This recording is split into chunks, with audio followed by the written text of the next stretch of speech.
Bom dia, presidente Virgílio Pérez, do Sistema OCERGS, Sistema Sescop, e também ao presidente Leonardo Lamacchia, da FEBRAC, aqui, e eu vou entrar direto no assunto. Hoje, primeiro, antes de entrar no assunto, quero agradecer essa oportunidade de ter os dois presidentes dessas duas grandes entidades aqui, e a pergunta que não quer calar: por que não saiu a Expo Inter? O que houve? As pessoas querem saber, têm curiosidade, porque a Expo Inter é um patrimônio dos gaúchos. Eu vou começar pelo mais jovem. Presidente Virgílio. Obrigado.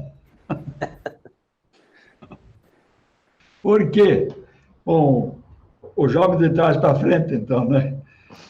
Porque consultei as cooperativas antes da nossa última reunião, o doutor Lamacchia estava lá também, né? E consultei as cooperativas sobre a conveniência. Qual é o grande impedimento que as cooperativas nos colocam? Que vem muitas comitivas de ônibus de todas as regiões do Rio Grande do Sul para olhar cavalo crioulo, a recriação, olhar as máquinas, tudo que a Expo Inter sempre nos oferece, principalmente também algum produtor de agricultura familiar trazendo produtos para poder vendê-los ao grande consumidor de Porto Alegre. E em função da pandemia, ele estaria impedido de vir a Porto Alegre, porque tem prefeituras que estavam no vermelho, e outras estarão no vermelho, e no vermelho significa não pode contratar ônibus de Passo Fundo hoje, por exemplo, para vir a Porto Alegre olhar a Expo Inter. E como essa pandemia tem um significado muito forte, é uma doença, o Covid-19, ligado à questão dos pulmões, que ataca primeiramente o pulmão, consequentemente, vamos ter um problema na medida que ele aumenta a gravidade dessa doença, se infecta mais, e lamentamos muito as perdas já sofridas de tantas pessoas. As cooperativas opinaram pela não execução da Expo Inter. Até sugeriram, aproveita essa oportunidade, viu, Lamacchia? Como tu disseste que tu podes fazer alguns eventos a posterior, a agricultura familiar também poderá fazer durante o ano que vem, uma vez por mês, um fim de semana, uma grande feira de produtos, de venda de produtos de agricultura familiar na Expo Inter. Utilizar esse espaço físico, a população de Porto Alegre, principalmente com trens urba e fácil de locomoção, vir a Porto Alegre comprar. O senhor fala no Parque Assis Brasil, isso?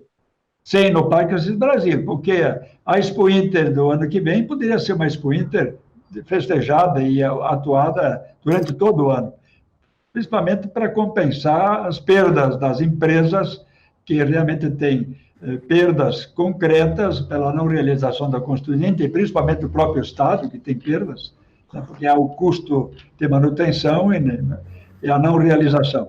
Então, o meu voto foi nesse sentido encaminhado, que não era prudente realizar, já que não se tinha certeza absoluta como é que ficaria a doença em fim de setembro, essa doença. Então, a razão pela qual nós também decidimos pela inconveniência da realização da Expo Inter na forma como se tradicionalmente realiza há 49 anos. Presidente Virgílio, eu sei que o senhor tem compromisso logo em seguida, e eu vou liberar depois dessa pergunta e vou ficar com o presidente Lamacchia, da FEBRAC. Presidente, eu gostaria que o senhor falasse dois assuntos. Um, a consequência, porque a Expo Inter é uma vitrine, era 50 anos, era uma data emblemática, histórica e emocionante, seria mágica esses 50 anos. Infelizmente não deu, vai ficar para o próximo ano. E as consequências econômicas, os impactos econômicos no campo, o que pode haver, o que não pode haver, não vai alterar muito. E também eu gostaria que o senhor finalizasse falando sobre o Dia Internacional do Cooperativismo, que foi agora no dia 4, e a gente sempre faz, eu sempre lhe acompanho, o senhor sempre faz um grande evento para o Dia Internacional do Cooperativismo, que é um orgulho dos gaúchos, porque os gaúchos têm o DNA do cooperativismo. Bom, eu vou seguir na trilha do Lamacchia, que eu acho que ele, como futurista, ele desenhou um mapa que a Expo Inter vai tornar outros contornos pós-pandemia.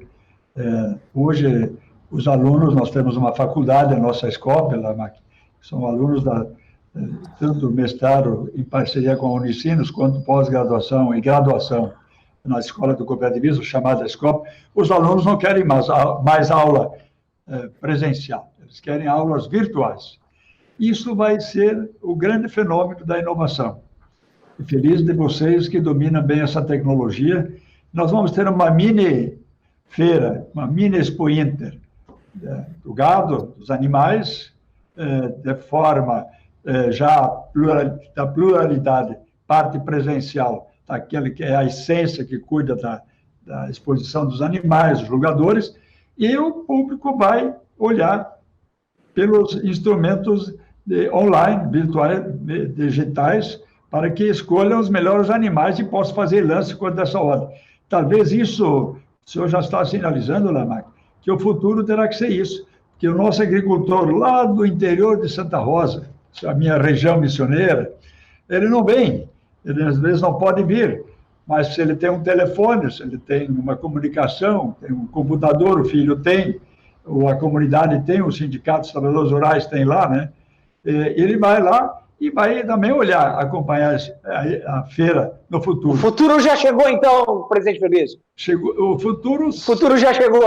Se aproximou, mas eu acredito que em 10 anos ninguém mais queira também exposição, talvez de forma só presencial, mas o virtual está vindo junto, e com muita força. E eu acho que está dentro desse foco que eu quero dizer.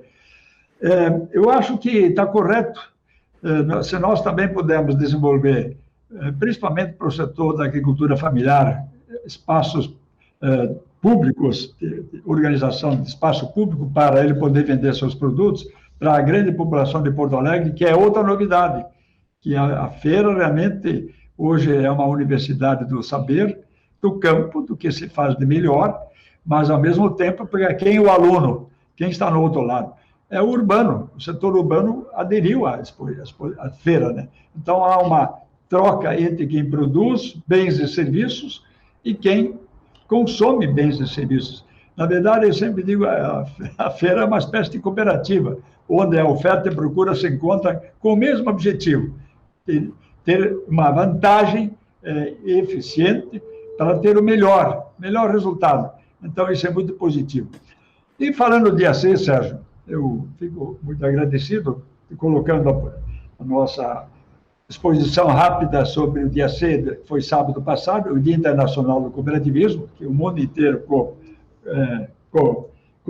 realiza, são 150 países do mundo hoje que realizam esse Dia Internacional do Cooperativismo, 4 de julho, esse ano caiu no dia 4, temos 3 milhões de cooperativados do mundo inteiro, 1 bilhão e 200 milhões de cooperativados, 3 milhões de cooperativas e 280 milhões de empregos. Nós, no Rio Grande do Sul, temos hoje 65 mil empregos.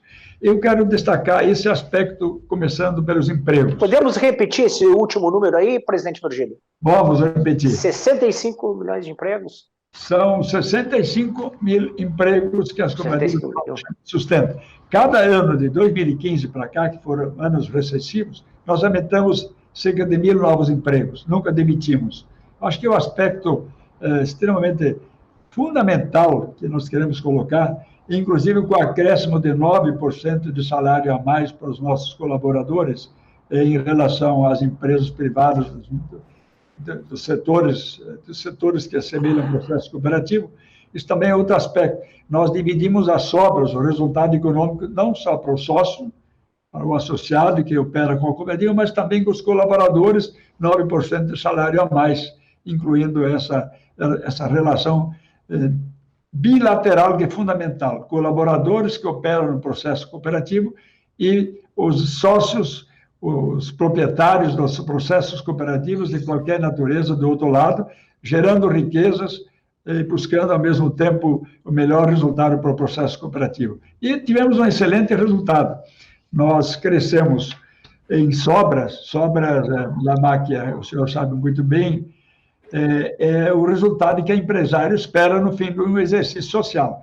Nós tivemos 2 bilhões e 400 milhões, que foi um acréscimo de 11% de resultado de sobras gerados esse ano, e esse valor volta exatamente ao seu produtor, não produtor rural, pode ser o produtor de crédito, pode ser o produtor da saúde, eletrificação rural, e o setor que mais resultado gerou foi exatamente o crédito, 1 bilhão, desses 2.400, 1 bilhão e 400 milhões, pelos associados de quem é sócio de uma cooperativa de crédito, e volta exatamente à origem. As cooperativas não se apropriam nesse valor a mais, mas o distribuem segundo o volume das operações que fizeram com a cooperativa, divergindo, então, do sistema da economia de mercado, que distribui a riqueza pelo capital. E se fosse uma economia socialista, o Estado se apropriaria dessa mais-valia que as cooperativas ofereceram. Então, isso enriqueceu o nosso Estado. Então, crescemos vertiginosamente no número de sócios, inclusive, estamos chegando perto de 3 milhões, quase 3 milhões de sócios. Hoje, com certeza, já estamos com 3 milhões, que esse banco de dados foi fechado em maio desse ano, de modo que 3 milhões multiplica no mínimo por 2, nós temos a metade da população gaúcha vinculada ao cooperativismo, o que significa dizer exatamente o seguinte: o estado do Rio Grande do Sul é, na verdade, um estado cooperativista. Tem os melhores índices de associação a nível de Brasil. Passamos São Paulo, que sempre estava em primeiro plano, hoje passamos de longe São Paulo, passamos Minas Gerais, que também tinha uma boa colocação, Paraná, também de longe passamos, embora no faturamento o Paraná é o estado que supera os outros, devido às agroindústrias. As agroindústrias agregam muito valor. E eu quero chegar à conclusão, Sérgio, me permite, a duas conclusões fundamentais pós-pandemia. O que devemos fazer? Aí eu falo para o Lamaque, que é do campo. Lamaque, a Lei Candir se foi para o espaço. E o governo federal já anunciou. Portanto, se nós continuarmos as commodities exportando grãos, sem agregação de valor, sem geração de mais mão de obra para nós, o que estamos fazendo? Estamos exportando ICMS para outros países do mundo. Embora o ICMS fique conosco, mas a matéria-prima sai.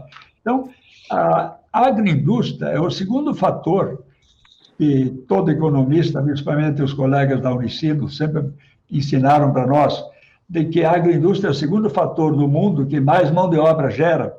A agroindústria precisa, nós no cooperativismo temos vários planos de fazer agroindústrias, e aí nos ajudem, por favor, principalmente a nossa imprensa. O governo federal terá que criar uma linha de crédito que não estava previsto no Plano Safra, e um juro de prolapinho de 2,75% para custear as plantas agroindustriais. Hoje, uma planta de agroindústria é 7% de juros. Isso inviabiliza novas plantas. Nós temos planos de fazer uma grande agroindústria de suínos e aves, temos duas plantas de soja por fazer, nós hoje estamos exportando grão, isso a China agradece muito, porque ela industrializa e transforma mais riqueza, e os outros países do mundo também. Nós temos condições de fazer mais plantas de setores de carnes, de outros setores de carnes, plantas ainda, talvez não necessariamente uma planta nova de leite, porque a CCGL de Cruz Alta tem uma capacidade de receber até 2 milhões, Santa Clara fez mais uma agroindústria, mas tem pequenas cooperativas ainda poderiam organizar isso, e plantas de natureza do arroz, que o arroz parborizado, muito arroz sai do Brasil em grão, e nós precisaríamos também agregar isso. Esse é o primeiro fator, o campo. Segundo, pós-pandemia, o cooperativismo vai ter que entrar numa proposta fundamental de geração de moradias populares, casas populares, pela habitação, vinculando o candidato a essa casa a um processo de trabalho, ser treinado por uma cooperativa de trabalho e trabalhar meio-dia no canteiro de obras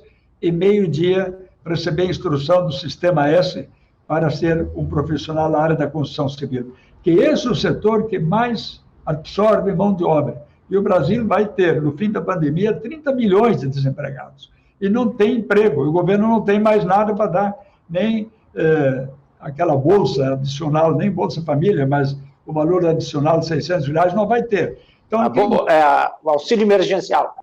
Auxílio emergencial, obrigado. Então, qual é a nossa proposta? Já levamos isso através do deputado Alceu Moreira, ao ministro Guedes. Guedes, monta um grande programa habitacional. Com 30 bilhões de reais, nós fizemos 6 milhões de moradias populares. Moradias, com infraestrutura completa, água, esgoto, saneamento, como nós fizemos quando veio o BNH em 64, eu trabalhava nesse setor, em cooperativa habitacional, nós fizemos 15 mil moradias. Hoje está o Jardim Sabará, está a Vila Medianeira, aqui perto, a Vila Medianeira, que era a área do IAPI, vários conjuntos habitacionais horizontais em Porto Alegre, Estado do Forte, lá na Zona Norte, com 600 mil casas, com toda a infraestrutura completa. Essas casas já fazem 25 anos, 30 anos agora, 31, estão lá inteiras. E lá moram famílias de renda adequada naquela época, e a última prestação que pagaram foi R$5 por mês. Essa foi a realidade. Então, vamos fazer habitação. Não habitação no sentido vertical, porque um guindaste hoje substitui 120 pessoas na construção civil. E nós precisamos criar mão de obra. Então, quero concluir que o pós-pandemia vai exigir de nós uma remodelagem profundamente no agronegócio. Talvez, Lamarck, temos que abandonar um pouco as commodities de exportação, industrializar muito mais produção interna. É esta a razão que o Paraná nos passa, né? No faturamento de cooperativas, que eles têm muita agroindústria, e nós aí ainda temos bastante, temos 18 agroindústrias assim funcionando. E o setor vinícola entendeu isso há 3 anos atrás, e montou uma central de sucos de uva de concentrado, que está exportando hoje já para a Europa esses sucos. E concentrou 5 cooperativas na Nova Aliança para melhorar os vinhos e melhorar também o nível dos sucos. Então, de forma que, se nós nos concentrarmos nisso, no dever de casa, onde a agroindústria e a construção de habitações por um processo de cooperação, ou de integração, eu chamo ainda por hora de cooperação, pode não necessariamente ser um processo cooperativo, mas se fosse cooperativo seria melhor, nós vamos resolver o que é mais grave consequência dessa pandemia, que é o desemprego que o Brasil vai sofrer. E o cooperativismo precisa cuidar também disso e tem essa visão fundamental para o futuro. Obrigado, presidente Virgílio. Vou continuar agora, o senhor tem compromisso, eu vou continuar aqui com o presidente Lamáquia. Presidente Lamáquia, nós tivemos aí uma estiagem. Um abraço. Desculpem, eu realmente não me dei conta que eu tinha um outro compromisso ontem, quando o senhor me telefonou, mas eu me desculpo. Mas o senhor tem a sabedoria aí na janela para nos falar principalmente de tudo que for necessário, que o Rio Grande precisa, que o Brasil precisa. Um abraço.